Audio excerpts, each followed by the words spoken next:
Hi guys, இன்னைக்கு நம்ம இந்த ட்ராமாவோட நெக்ஸ்ட் எபிசோட் தான் பார்க்க போகிறோம். இப்போ செங் ஃபேங்கியா பையனை கூப்பிட்டு வந்ததும் வா போலாங்க. அவங்க 2 பேரும் சண்டை போட்டதை நான் பார்க்கக்கூடாதுன்னு தான் அம்மா என்னை வெளியே அனுப்பி வச்சாங்க. ஸோ பேசி முடிக்கிட்டோம், அப்புறம் போலாங்கிறான். இங்கே இவனும் எதுக்காக அவளோட பையன் அனுப்பி வச்சிருக்கேன், அவள் ஏற்கனவே மென்டலாக பாதிக்கப்பட்டவன் நல்லா சொல்ல, தேவையில்லாமல் அவளை பேசுறது ஃபர்ஸ்ட் நேற்று சொல்ல வந்ததை டைரெக்டாக சொல்லுங்க. நம்ம பையனுக்காக நம்ம திரும்ப கல்யாணம் பண்ணி ஒன்றா சேர்ந்து வாழலாங்கிறான். அதுக்கெல்லாம் வாய்ப்பே கிடையாதுன்னு இவ ஒரு மாதிரி கண்டுக்காம இருக்கவும், நான் பேசுறது உனக்கு கேக்குதா இல்லையான்னு பிடிச்சி கத்துறான். நீ என்ன பண்ணணும், எதனால நான் உன்னை டிவோர்ஸ் பண்ணணும் மறந்துட்டியா? நீ எப்ப என் மேல கை வச்சியோ அப்பவே நம்ம கல்யாண வாழ்க்கையும் முடிஞ்சு போயிடுச்சுங்க. இவன் அப்படியெல்லாம் இல்லை, நான் மாறிட்டேங்கிற மாதிரி சொல்லிட்டு இருக்கான்.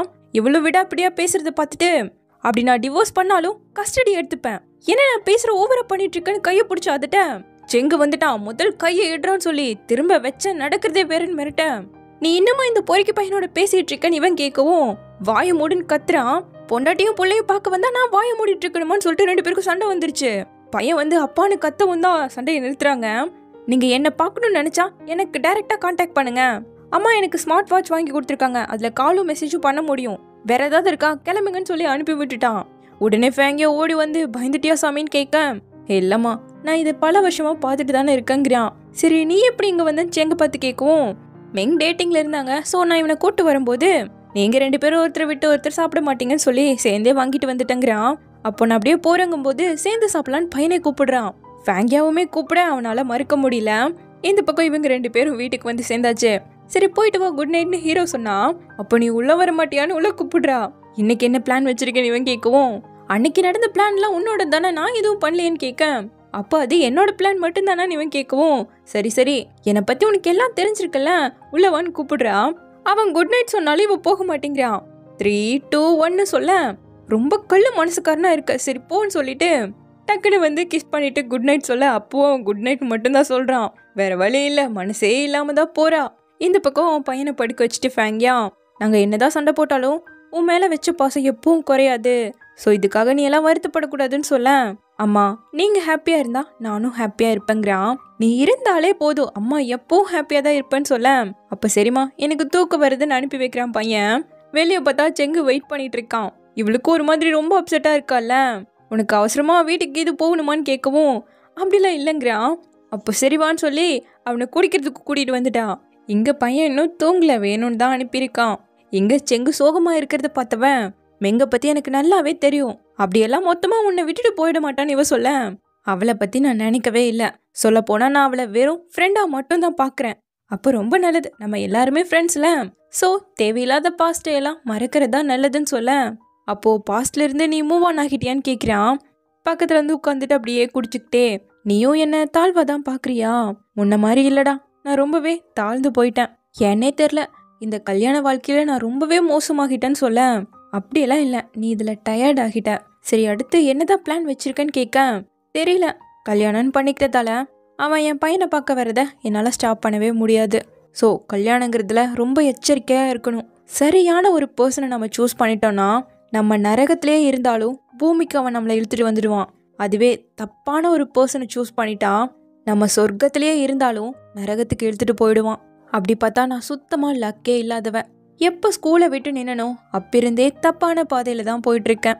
ஸோ ஒரு ராங் பர்சனை மீட் பண்ணதும் நார்மல் தானே, யதார்த்தமாக நடக்கிறதானு சொல்லிட்டு அப்படியே அவன் மேலே சாஞ்சு தூங்க ஆரம்பிச்சிட்டா. இவனுக்கு இது ரொம்ப கஷ்டமாக இருக்குது. ஸோ இப்போ அவளை வீட்டுக்கு அவன் தான் தூக்கிட்டு வந்து சோஃபாவில் படுக்க வைக்கும்போது கொஞ்சம் க்ளோஸில் இருக்கான். அப்போ ஒரு குட்டி ஃப்ளாஷ்பேக், இவன் ஸ்கூலை விட்டு நின்று வேலைக்கு கிளம்பும்போது, என்ன ஒரு குட் பை கூட சொல்லாமல் போகிறேன், உனக்கு என்ட்ரன்ஸ் எக்ஸாம் வரப்போதில் எழுதிட்டு போகலாங்கிறான். படிக்கிறதெல்லாம் வேஸ்ட்டுடா, நான் ஸ்கூலை விட்டே நின்றுட்டேன், ஸோ வேலைக்கு போகலான்னு முடிவு பண்ணிட்டேங்க, இந்த செமஸ்டரை முடிச்சுட்டாவது போங்கிறான். என்னோட ஸ்கோருக்கெல்லாம் எந்த காலேஜ்லேயும் சீட் கிடைக்காது, அப்புறம் நான் மெங் மாதிரி கிடையாது, என்னோட ஃபேமிலிக்கே நான் சீக்கிரமாகவே வேலைக்கு போய் சப்போர்ட் பண்ணாதான் நல்லா இருக்கும்னு சொல்லிட்டு முழு மனசாக போக முடிவு பண்ணும்போது, இது மெங்க தெரிஞ்சா அவளே உன்னை போக விட மாட்டாங்க, அவளுக்கு ஆல்ரெடி தெரியுங்கிறா. அப்போ கடைசியாக தெரிஞ்சவன் நான் தான், என்னை ஒரு ஃப்ரெண்டா கூட நீ நினைக்கல, அதனால தான் என்கிட்ட சொல்லலன்னு கேட்க, இங்கே பாரு செங் பிரச்சனை பண்ணாத, நல்லா படி, நல்ல பையனா இருன்னு சொல்லிட்டு போயிருக்கா. இப்போ இதெல்லாம் நினச்சி பார்த்துக்கிட்டு அவளையே பார்த்துட்டு இருக்க. பையன் வந்து என்ன பண்ணிட்டு இருக்கீங்கன்னு கேட்கவும் பதற ஆரம்பிச்சிட்டான். உன் அம்மா கொஞ்சம் அதிகமாக குடிச்சிட்டா, சரி நான் போறேங்க, நில்லுங்க, உங்களுக்கு எங்கள் அம்மாவை பிடிச்சிருக்கு தானே, என்னடா லூசு மாதிரி பேசுகிறேன், அது எப்படி, அதுக்கெல்லாம் வாய்ப்பே கிடையாதுங்கிறான். நான் ஒன்றும் உங்களை வெறுக்கல, பட் என்னோட பேரண்ட்ஸ் இன்னும் டிவோர்ஸ் பண்ணிக்கல. நானுமே இன்னும் ஒரு புது அப்பாவை ஏற்றுக்க ரெடி ஆகல. ஸோ எந்த அவசரமும் இல்லை, வீட்டில் போய் நல்லா யோசிச்சு சொல்லுங்கங்க. உனக்கு புது அப்பாவாக நானே ஆசைப்படலடா, இதில் எதுக்கு நான் வீட்டில் போய் திங்க் பண்ணணும்னு சொல்லிட்டு போக திரும்பவும் கூப்பிட்டு லைட் ஆஃப் பண்ணி டோரை லாக் பண்ணிட்டு போங்கங்கிறான். லைட் ஆஃபே ஆக மாட்டேங்குது. போடா இது உடஞ்சி போயிடுச்சுன்னு சொல்லிட்டு காருக்குள்ளே வந்து உட்காந்தவன், எது நான் ஃபேங்கியாவை லவ் பண்ணுறேனா, இந்த செங்கு ஃபேங்கியாவை லவ் பண்ணுறேனான்னு சொல்லிட்டு புலம்பிக்கிட்டு இருக்கான். இப்போ அடுத்த நாள் மேயை காட்ட அவளுக்கு ஒரு பெரிய பாடகி ஆகணுங்கிறது ஆசை. ஸோ இன்டர்நெட் செலிபிரிட்டி எல்லாம் பெரிய ஆள் ஆக்குற மாதிரி இது ஒரு கம்பெனி. அந்த மேனேஜர் கிட்ட வந்து பேசுகிறா.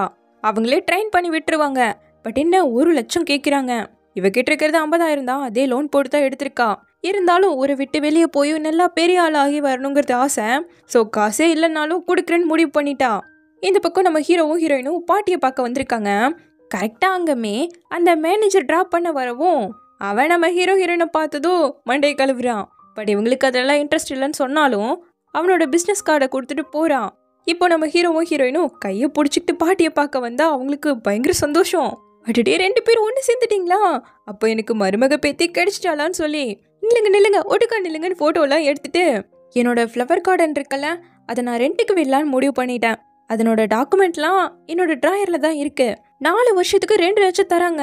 உங்கள் கல்யாண செலவு, குழந்தை குட்டியை வளர்க்குறது அதுக்கெல்லாம் போதுமானதாக இருக்குன்னு சொல்ல, பாட்டி நாங்கள் 2 பேரும் டேட் தான் பண்ணுறோம், அதை பற்றி இன்னும் பிளானே பண்ணலங்க, விடுறா அதில் பிரச்சனை வந்தாலும் இதில் பார்த்துக்கலாங்கிற மாதிரி பாட்டுக்கு பேசிகிட்டே இருக்காங்க.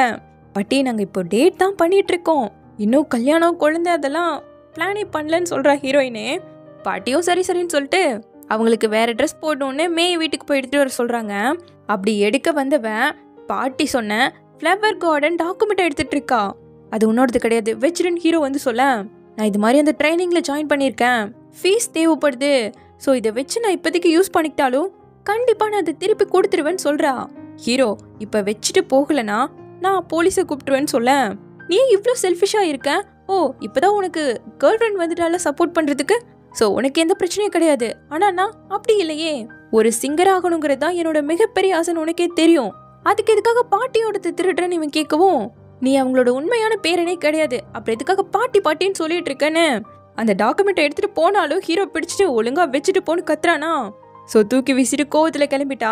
இவ கோவமாக போகிறது பார்த்த ஹீரோயின் வந்து என்னாச்சுன்னு கேட்க அவன் ரொம்ப அப்செட்டாக இருக்கான். சரிவா சாப்பிட போலான்னு கூப்பிட்டாலும் பசி இல்லைன்ட்டானா.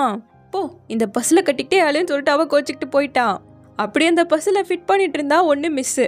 எப்படியும் ஹீரோயின் தான் தூக்கியிருப்பான்னு சொல்லிட்டு நேராக அங்கே தான் வரான். இவ கிஸ் பண்ணாதான் கொடுப்பேன்னு சொல்ல டக்குன்னு கிஸ் பண்ணுறானா.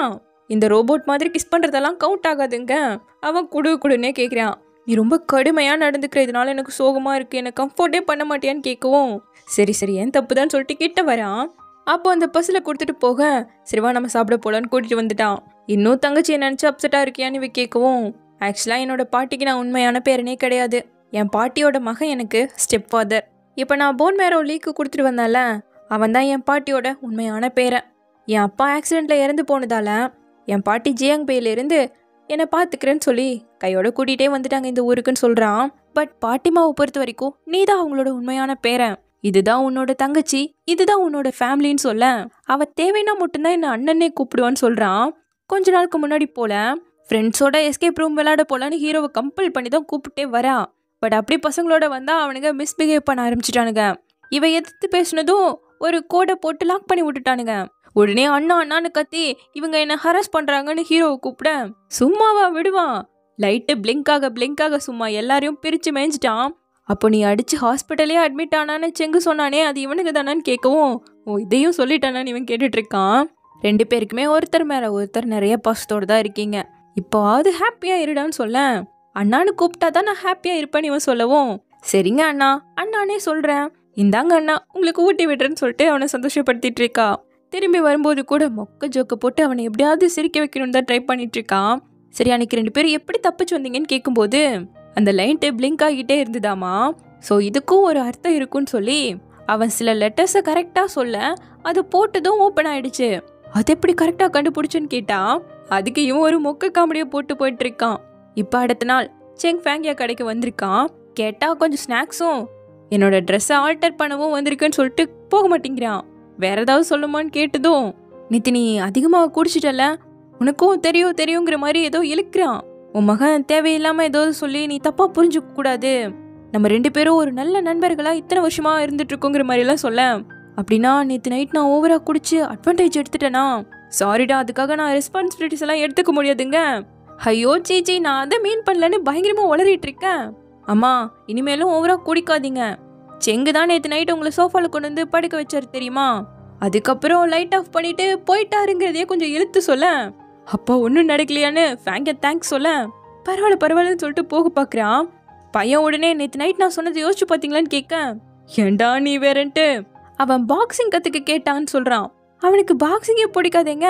இல்லை வளர பையனுக்கு பிடிக்கும்னு சொல்லிட்டு ஓடதான் ட்ரை பண்ணுறான். என் அம்மா கிட்ட சொல்லிடுவேன் தானே பயப்படுறீங்கன்னு கேட்கவும், நாங்கள் 2 பேரும் ரொம்ப வருஷமா ஃப்ரெண்ட்ஸாக இருக்கோம். இதனால எங்கள் 2 பேருக்கும் ஆக்வர்டாக எதுவும் ஆயிடக்கூடாதுங்க. எங்கள் அம்மாவை விட நீங்கள் தான் ரொம்ப ஆக்வர்டாக இருக்கீங்களே. டே தம்பி, உன்னை கெஞ்சி கேட்குறேன், உங்கள் அம்மா கிட்ட மட்டும் இதை பற்றி மூச்சு விட்டுறாத.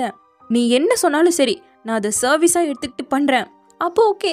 நீங்களே என்ன ப்ரோன்னு கூப்பிடும்போது 2 பேரும் ப்ரோன்னு கூப்பிட்டா தானே சரியா இருக்கும். சரி ப்ரோனே கூப்பிட்டுக்கலாம். பாக்ஸிங் கற்றுக்கிறியா? இதனால உனக்கும் சரி அம்மாவுக்கும் சரி நல்ல சேஃப்டியாக இருக்குன்னு சொல்ல. சண்டையால் டெம்பரவரி சேஃப்டி தான் கிடைக்கும். புத்திசாலித்தனம் இருந்தால் தான் எப்பவும் சேஃப்டியாக இருக்க முடியும். அப்படி பார்த்தா ப்ரோ, அது என்கிட்ட நிறையாவே இருக்கு. நீங்கள் தான் கவலைப்பட வேண்டிய இடத்துல இருக்கீங்கன்னு சொல்லிட்டு கிளம்பிட்டான். ஸோ இப்படியே இந்த எபிசோட் முடித்து சீக்கிரமாக இதோட நெக்ஸ்ட் பார்ட்டில் வந்து பார்க்குறேன். தேங்க்யூ.